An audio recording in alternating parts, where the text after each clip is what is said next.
Subscribe करें और bell दबाएं ताकि कोई खबर रह न जाए। उनको स्टूडेंट्स का नहीं है, उन्हें नए एडमिशंस कहने हैं, एडमिशंस नहीं होंगे तो पैसे नहीं ना आएंगे। दैट्स नहीं, ये बस अब ये पैसा तो है ना जो करने अब वाली ये तो बड़ा ही एक ऐसी चीज़ है जिस पर That's the हमें देखिए। मैं एक और सोशल मीडिया पे क्या साहब कहाँ गए वो जो इंडिया के जो अंबानी फैमिली है, उन्होंने 500 करोड़ वफाक को दिए हैं, रियासतों को उन्होंने 50-50 करोड़ 10-10 करोड़ डेली किट्स दे रहे हैं, ट्रांसपोर्टेशन दे रहे हैं, यानी वो करोड़ों रुपया डेली के हिसाब से खर्च कर रहे हैं। और पाकिस्तान से जिन्होंने माल बनाया, इतने बड़े बड़े टाइकून है, मैं नाम किसी का नहीं लेता, खफा हो जाएंगे वो सारे, कहाँ हैं वो?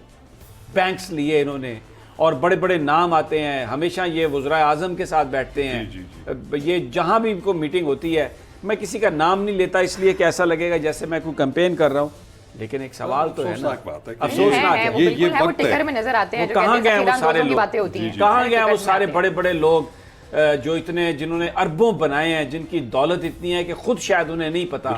तो वो जो अगर आज थोड़ा सा हिस्सा गरीब पाकिस्तानियों को दे देंगे तो अल्लाह उनके माल में और इजाफा कर देगा यार। हमारे जो पॉलिटिशियंस हैं, मैं आपको बताऊं, जिन्होंने अपने एसेट्स डिक्लेयर भी किए हुए हैं, और उसमें हमने देखा है कि कई तो बहुत ज़्यादा बिलियंस में उनके एसेट्स हैं, तो उसमें से 10% या 15% तो कम से कम अगर दे दें, लोगों को लौटा दें, फिर ले लेंगे वो। अल्लाह ताला आपको 15 के 50 बना देगा, कोई मसला ही नहीं है। बहरहाल ये इश्यूज हैं बहुत ज़्यादा, लेकिन अब जनाब वो पॉलिटिकल भी ज़ाहिर है बड़ा ज़रूरी है, वो उसके बगैर भी नहीं है। वो कल तो बहुत एक ज़बरदस्त जजमेंट थी और जो फैसला किया एक 5 मेंबर बेंच ने कि ये रिहाइयाँ बंद करें, ये कोरोना के नाम पर जो आपने बड़े बड़े नैब के बंदे छोड़ दिए सवाए दहशतगर्दी के। और फिर एक बड़ा इशू ये खड़ा हुआ है कि ये इख्तियारात कैसे हैं, हाई कोर्ट के पास तो सुओ मोटो के कोई इख्तियारात नहीं है।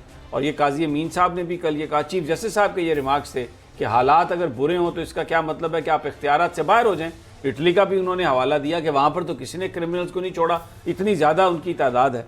तो वो अब एक केस आज आ गया, मैं थोड़ा मुझे पता है वकील हैं, हो सकता है आप जस्टिस साहब से मुत्तफिक ना हो, इसलिए बड़े जज्बात में आप आएंगे मुझे पता है। लेकिन बाद में ये कह रहा हूँ, नवाज शरीफ साहब ने भी कह दिया कि जी कोरोना हो सकता है। मेरा सवाल, पर्टिकुलर सवाल ये, आइसोलेशन में भी चले गए, पर्टिकुलर सवाल ये है कि यहाँ से वो गए, एक मखसूस उन्होंने कहा जी बीमारी है, हार्ट की बीमारी है, प्लेटलेट्स ज़्यादा हो गए हैं और उनके लिम्फ नोड्स का साइज़ बढ़ गया है, पता नहीं कैंसर ना हो खुदा न खास्ता कहीं।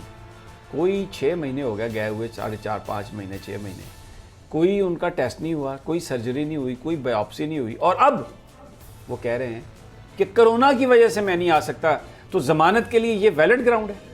देखिए सभी बात ये है कि ये तो एक रोज़े रोशन की तरह यहाँ बात है कि वो जब इस मुल्क से गए थे, मेडिकल ग्राउंड्स पे गए थे, मैं नहीं समझता कि वो वापस आने के लिए गए थे। ये तो बिल्कुल एक हकीकत है, उसके लिए फिर 100 जवाब निकल सकते हैं। देखिए ये भी हकीकत है कि उनकी तबीयत नासाज ज़रूर है, लेकिन अब वहाँ पे सारे लोगों की पाकिस्तान की तबीयत नासाज है भाईजान, कोरोना में भी समी साहब को समझाएं आप। लेकिन बात ये है कि ये भी तो एक पहला ऐसा इंस्टेंस हुआ था कि किसी जो है कॉन्विक्ट को जो है इस तरीके से इवन लीगल कवर के तहत गए हैं, लेकिन नहीं ये लीगल कवर देखें, लेट्स टॉक स्ट्रेट, ये कवर क्रिएट हुआ ना, पाकिस्तान में कभी ऐसा नहीं था। मैं ये कह रहा हूँ कि ऐसी चीजें क्रिएट होती हैं और दुनिया में और कहीं नहीं है। नहीं एक सेकंड, दुनिया में और कहीं नहीं है कि जो कन्विक्ट है उसको भिजवा दिया जाए बाहर। ये एक फर्स्ट मतलब इम्प्रेशन का ये केस था, ऐसा था, उसमें कोर्ट्स ने जो है ऐसा मतलब डिसीजन दिया। और उसमें भी अभी ये है कि एक मतलब अजीब सी बात है कि वो अभी पंजाब गवर्नमेंट से उन्होंने रुजू किया, जैसे कि इस्लामाबाद हाई कोर्ट ने हुक्म दिया था कि आप एक्सटेंशन के लिए हमारे पास ना आएँ, बल्कि वो ज़ाब्ता फौजदारी में 401 दफ़ा जो है उसके तहत आप मज़ीद सस्पेंशन के लिए प्रोविंशियल गवर्नमेंट से बात करें। तो वो अब वो भी एक पिंग पोंग का खेल हो रहा है। उन्होंने अपनी रिपोर्ट्स दी, पंजाब गवर्नमेंट ने उसको एक्सेप्ट नहीं किया, उनके वारंट निकाल दिए, अब उनकी रिपेट्रिएशन के लिए या उनकी हवालगी के लिए कुछ इकदाम शुरू किए। लेकिन हकीकत ये है कि वो इस वक्त मुल्क से बाहर हैं और मेरा नहीं ख्याल कि वो अपने कन्वीनियंस आना चाहते हैं और ना किसी में इतनी हिम्मत है कि उनको वापस ला सके। तो ये बिल्कुल। और दूसरी बात ये, मैं तहरीक जहाँ तक आपने बात की ना सुप्रीम कोर्ट में जो कल जो समाअत होने जा रही है, सुप्रीम कोर्ट में मैं चूँकि उधर मौजूद था तो उन्होंने ये देखा है कि हमने ये देखना है कि ये जो कैदियों की रिहाई की जो बात हुई है या हुक्मनामा जारी हुआ है, तो जैसे ये पिटीशन में पॉइंट आउट हुआ है, हमने ये देखना है कि क्या हाई कोर्ट्स ने अपने اختیارات سے جو کانسٹیٹیوشنل اختیارات ہیں اس سے تجاوز تو نہیں کیا ہوا, یا کس حد تک اس کو ہم سٹریم لائن کر سکتے ہیں. اور اس کے ساتھ ساتھ جہاں تک جوڈیشل فیصلوں کو انہوں نے سٹے کیا یا اس میں عمل درآمد روکا ہے, اس میں کئی جگہ پہ جو کہ قانونی جو اسٹیچوٹری رائٹس ہیں گورنمنٹس کے, پروونشل گورنمنٹس کے ضابطۂ فوجداری کے تحت, کہ کسی کو وہ پیرول پہ رہا کر سکتے ہیں, کسی کی سزا کسی مخصوص مدت کے لیے سسپینڈ کر سکتے ہیں, جیسے نواز شریف صاحب کے کیس میں ہائی کورٹ نے خود ہولڈ کیا ہوا ہے. تو اس چیزوں کو میں سمجھتا ہوں کہ سپریم کورٹ نے ایک نئی جہت دینی ہے, ایک نئی ڈائریکشن اور نئی گائیڈ. مجھے لگتا ہے وہ جو دیکھیں ایک ڈرامہ ہوا پیچھے جب نواز شریف نے جانا تھا, جو عدالتوں سے فیصلے آئے, ایک کورٹ نے کچھ فیصلہ کیا, دوسری کورٹ نے کچھ فیصلہ کیا. Supreme court is going to fix it.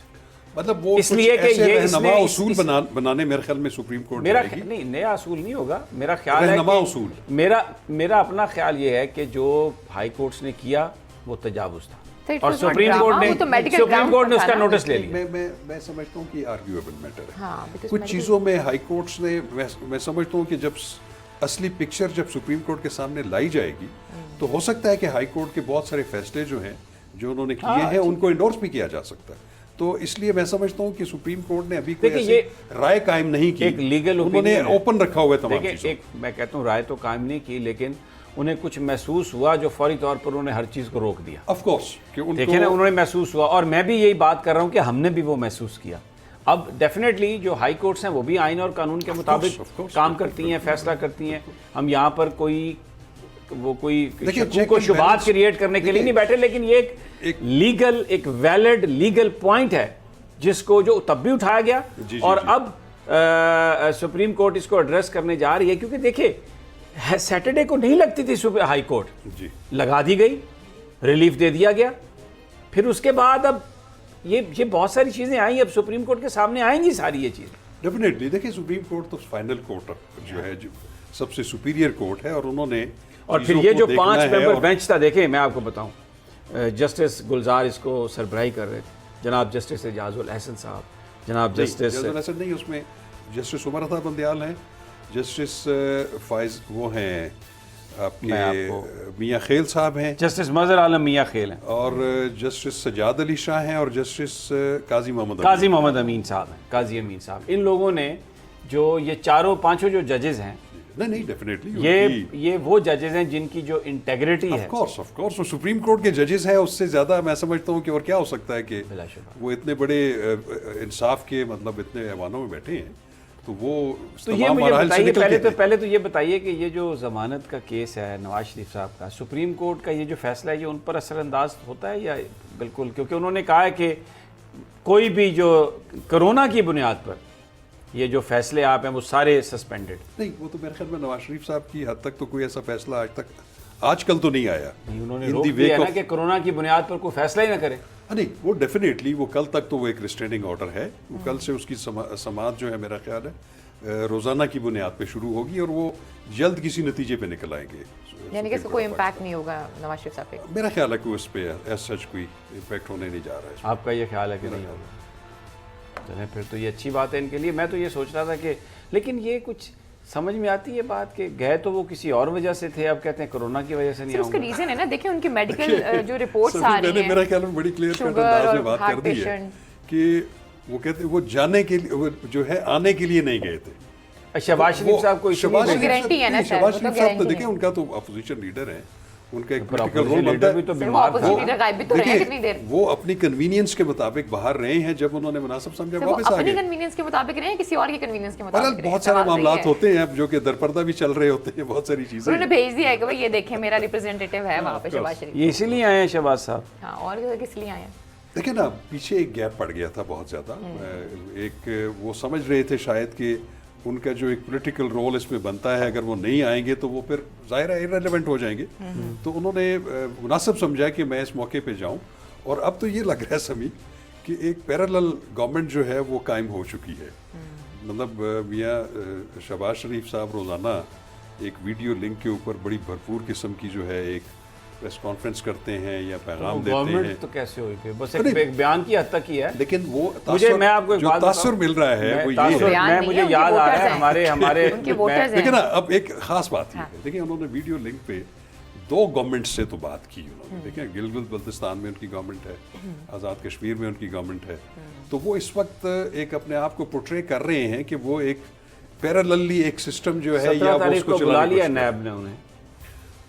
हाँ देखते हैं अब वो नैब ने किस सिलसिले में बुलाया उसको, आई डोंट नो उनको। तो बेचारे नैब वाले तो रेफरेंस दायर करने में इतना टाइम निकाल देते हैं कि मरीम नवाज फिर फारिग हो सारा जो जाती है। मनी लॉन्ड्रिंग और वो सारे जो केसेस हैं उसमें उन्होंने बुला लिया है, तो वो अब उस पर लेकिन सभी जब वो जवाब मांगते हैं तो इनके पास कोई इतनी बड़ी जायदादों का जवाब है ही नहीं। एक और बात भी मैं आपको कहूँ, देखिए कौन सा कारोबार करते थे ये? मैं आपको एक बताऊं, रात में सोना बड़ा के बेचते थे। देखिए बात ये है कि ये बार बार बुलाना या बार बार प्रोसिक्यूशंस जो है इसकी भी आइन और कानून में इतनी गुंजाइश मौजूद इन्वेस्टिगेटर नहीं बुलाते। उसकी वजह ये नहीं, मैं आपको बताता हूँ कितनी दफा बुलाया, मेरी बात सुने, किसी को गिरफ्तार किया, अल्ताफ हुसैन को लंदन की पुलिस ने कितनी दफा बुलाया? समय मैं आपको बताऊँ, नहीं उन्होंने बुलाया तो वहां पर तो कोई इतराज नहीं वो करता। स्कॉटलैंड यार्ड है। अच्छा ये हम अच्छा वही ना, और निकल आए खुदा के लिए शाह साहब गुलामी बात के तो करने देना शाह साहब को, स्कॉटलैंड यार्ड क्या चीज देखिए, है? पकड़ लिया। वहाँ पे क्राउन प्रोसिक्यूशन सर्विस है, वो क्राउन क्या है? हमारी हमारी देखिए ना, क्या प्रोसिक्यूशन ऐसा नहीं है। देखिए सब बात ये है कि बुला थोड़ा सा के फर्क ये बहुत ज्यादा रेफरेंस तो फर्क दायर है। कर नहीं पाते। बात पता क्या है, इन्वेस्टिगेशन बात करने के ये है बावजूद कि भी। आप किसी को एक दफा गिरफ्तार कर लेते हैं तो आप जितनी भी पेंडिंग इंक्वायरीज हैं आप साइमल्टेनियसली वो शुरू वेस्ट कर से दें। हम इतने मुतासर नहीं क्यों? वेस्ट से मुतासर नहीं है, लेकिन एक बात हकीकत आपको है, पता है ये जो ब्रिटिश कि- गवर्नमेंट है ये जो सब्सक्राइब करें और बेल दबाएं ताकि कोई खबर रह न जाए।